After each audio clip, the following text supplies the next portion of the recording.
Greetings, everyone, and welcome back to Inquisitive Thinking. I hope all of you are having a wonderful day. This series is not meant to serve as a substitute for self study and your academic curriculum. In fact, its purpose is to present geometry to you in a fun visual manner using various illustrations, viewing the same thing but with different perspectives and then uniting them. This might help you to correlate already known concepts, thus further strengthening your grip over those concepts. So, this is part 1 of our Understanding Trigon series, in which we'll talk about the basic components and construction of triangle. First, we'll talk about point, then we'll talk about straight line, ray, line segment, then we'll talk about angle, and then finally we'll talk about triangle. Before we proceed, let us establish one thing. We are following Euclidean geometry. It is a mathematical system which is based on some assumed axioms to further deduce other propositions or theorems. Axioms are the set of intuitively appealing or self-evident statements which forms the basis of this system. Our first question is, what is a point? A point is that which has no part, says definition 1 of book 1 of Euclid's Elements. A point is a primitive notion upon which geometry is built.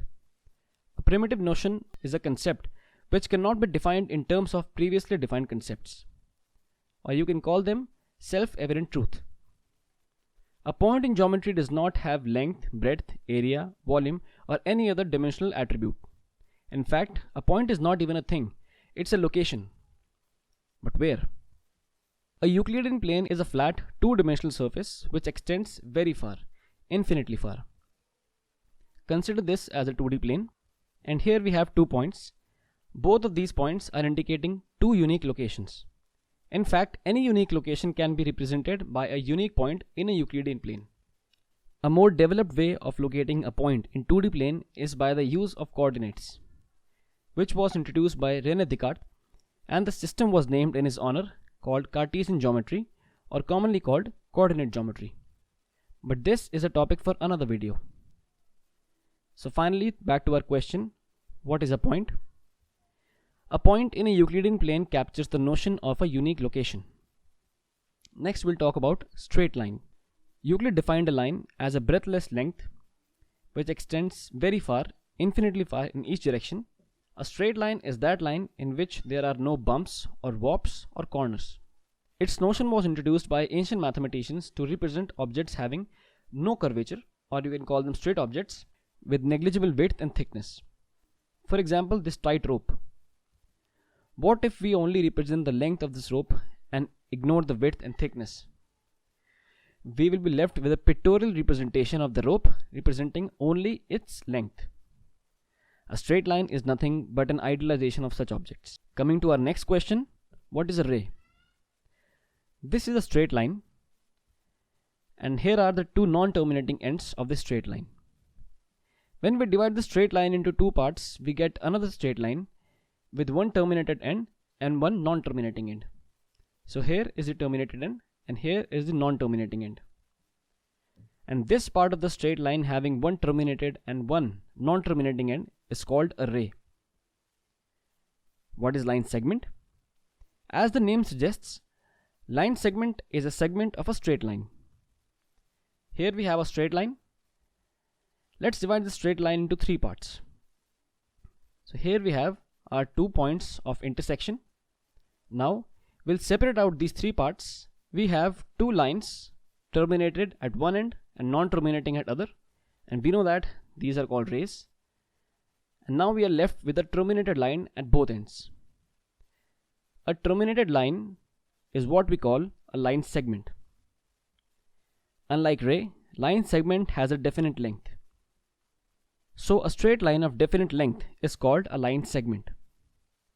Now let's talk about an angle. So far we were only dealing with one straight line. What if we were to draw 2 straight lines? When you draw 2 distinct straight lines on a Euclidean plane, 2 possibilities occur.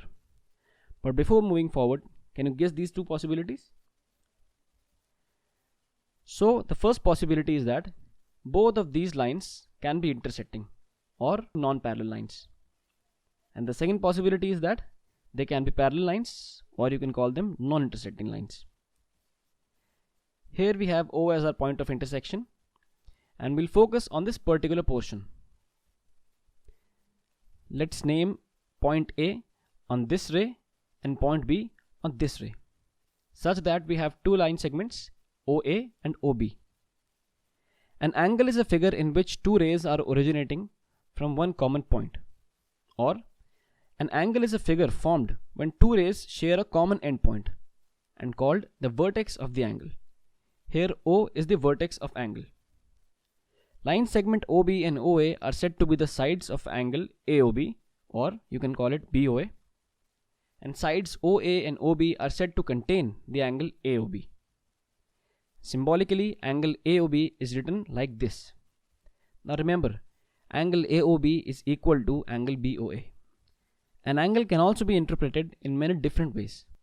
An angle can be interpreted as the inclination of two rays with each other, like this. Here theta is representing the given angle. An angle can also be interpreted as the inclination of two lines with each other, and not only with straight lines and rays, but angle can also be formed with two line segments. Just like we have units to measure a length, we have different units to measure an angle. Units used for measuring an angle are degrees, radians, turn, quadrant, sextant, gradients, and many more. But during this whole series, we are going to use degree as the unit of measurement. Some common types of angles are acute angle, in which theta is between 0 and 90 degrees, right angle in which theta is equal to 90 degrees, obtuse angle in which theta is between 90 and 180 degrees, straight angle in which theta is equal to 180 degrees, and reflex angle in which theta is between 180 and 360 degrees. Now coming to our main question, what is a triangle?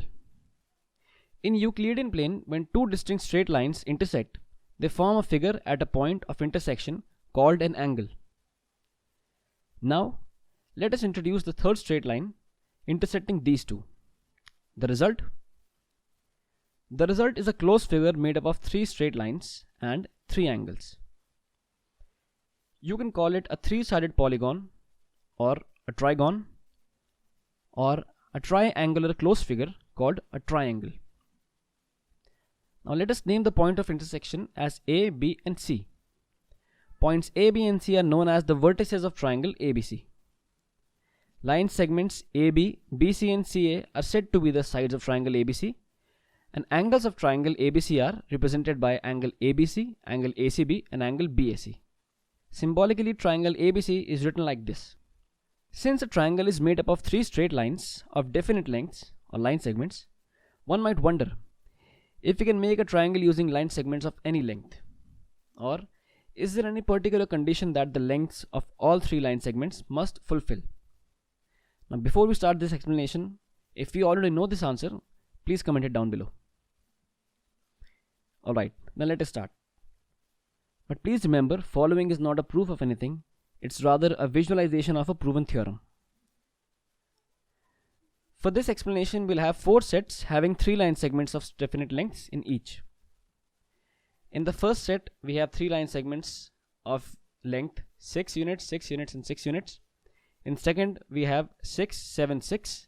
In third set, we have line segments of length 3, 4, and 5 units.